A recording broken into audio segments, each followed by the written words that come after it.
Welcome to Glorious Botafogo, your number one source of Botafogo news in English. The Alvinegro lost tonight to Universidade de Chile, in Chile, at the Estádio Nacional by 1-0 in a match that Botafogo was really dominating U in the first half. However, in the second half, they made some changes and the team just got better. It started to understand how Botafogo play, and they found one ball and a moment in which our defense made a terrible mistake. It was a very poor defensive transitioning.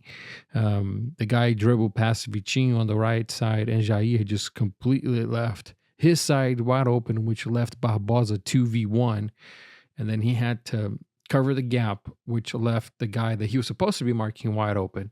And then it was just a pass to him, and he shot it on the right side of John and just went in. A lot of the issues tonight, a lot of the trouble that the team had was finding that last pass, the final pass before doing the shot, or the final pass before putting himself in the right position. A lot of it was that just not being able to finish the play, not being able to finish. Igor Jesus tried to finish, didn't score. We had other opportunities to finish. We couldn't put the ball in the back of the net, and that's the only thing that matters. The one ball that Lau had, they scored, and our team is much better.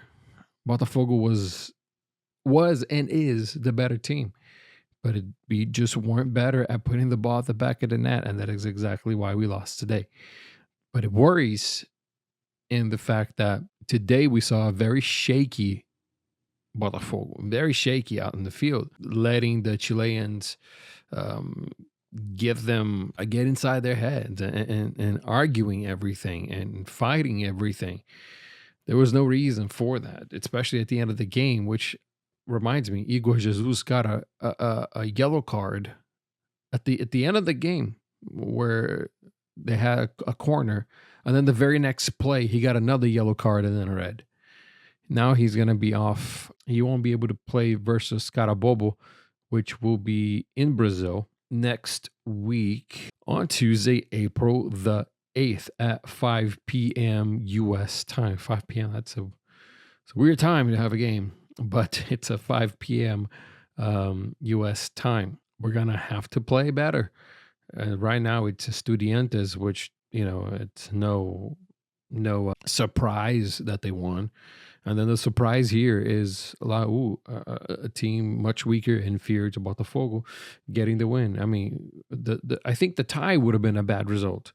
The tie would have been a bad result for Botafogo because we were that much better, especially in the first half. But now the loss is a tragedy, really, in my opinion. It's concerning. It's concerning that we couldn't finish, and it's concerning that from Palmeiras to this game, we couldn't score. We could not score. It's very concerning that we just can't score. So Renato Paiva is going to have to think outside the box here, because not being able to score is going to hurt us in this Libertadores. Estudiantes beat Carabobo 2-0, and now a 1-0 loss here, and it's 3 points. Yes, last year we lost the first two. We still moved through and won the whole thing. But against Carabobo next Tuesday, we're going to have to see a very different Botafogo, a very, very different Botafogo. And the thing that worries me the most is the fact that we spent 500 million reais in reinforcements, and those reinforcements were not able to help us at all. Where was the quality in the people that came in? Arthur, Santiago, Elias Manuel. Where was the extra factor? I mean, Jair tonight messed up on several occasions, almost gave up the ball 2 or 3 times. So it's concerning to spend that much money and not have anything to show for it. And I'm going to finish this on a criticism against Renato. Lau played in a 4-4-2 in the first half, and we dominated. They came back, they added one more defender, playing a 5-3-2, blocking our left and right backs from going up and down, which is what Renato Paiva likes to do. And that completely shut us down. And Renato Paiva took a long time to realize that and start making the substitutions to see if things were going to get better. He needs to have better alternatives when plan A is not working. He's going to have better alternatives.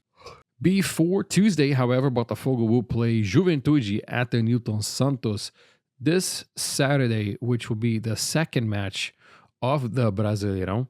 Botafogo tied with Palmeiras in the very first round, 0-0 away from home, which was a good result. But now at 7:30 p.m. this April 5th, this Saturday, Botafogo will play Juventude. It will be the first game at home, and hopefully we will get a win to start the Brasileirão, quite opposite of how we started the Libertadores.